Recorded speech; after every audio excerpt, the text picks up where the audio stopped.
Before we do anything else, let's pause. Not multitasking, not driving distracted, not half listening, just for a moment.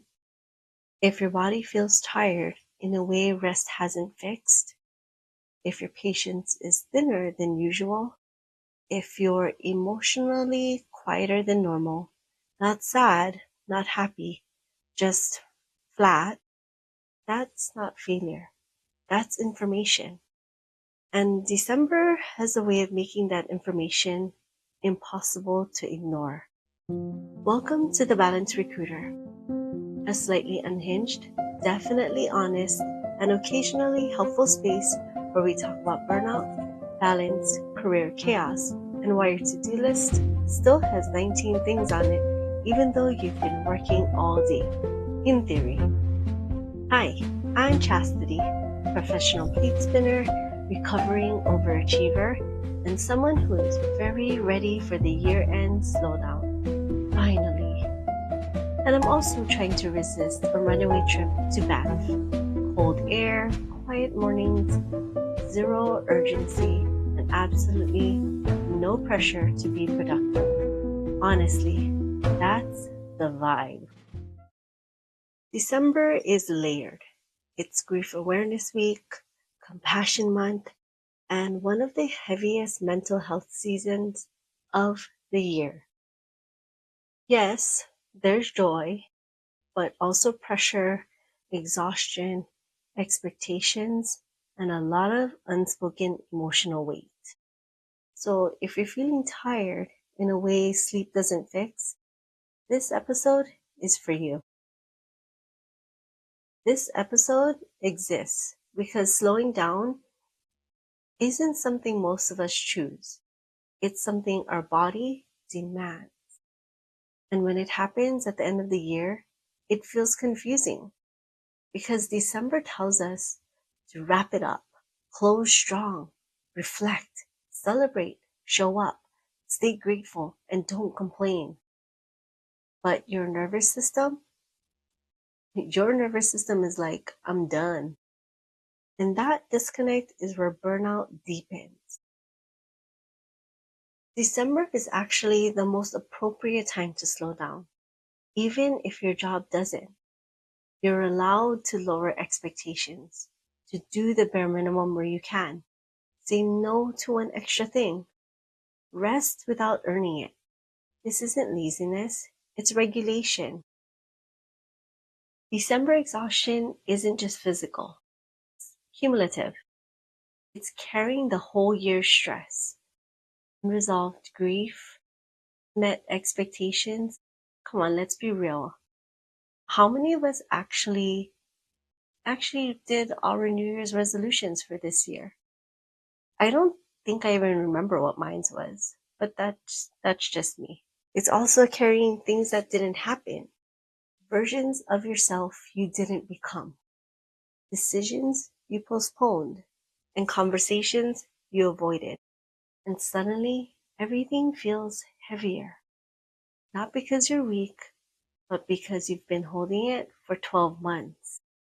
This is the moment most people mistake exhaustion for laziness. It's not laziness, it's load. Let's do a real check-in, not the I'm fine kind. You don't need to answer out loud, just notice. Ask yourself, where am I forcing momentum right now? What am I still carrying that belongs to earlier this year? What feels heavy because I won't let it end unfinished? Where am I tired of being strong? What would slowing down actually look like for me? Not ideally, but realistically. Here's the hard truth. Slowing down doesn't mean your life gets easier.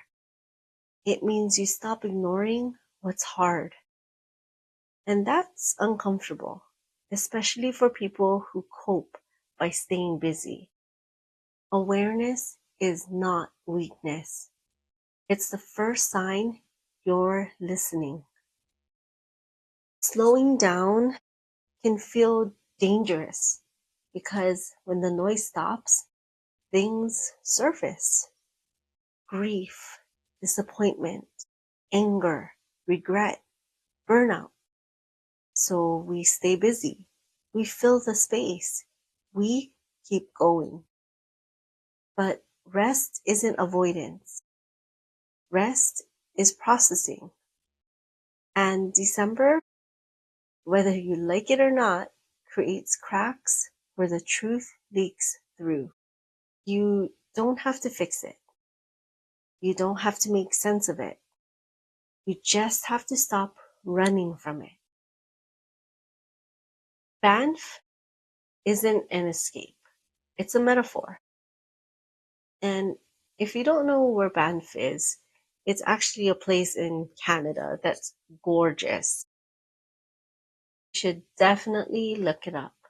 Banff, it's quiet without guilt, stillness without explanation, cold air that wakes you up, space to breathe.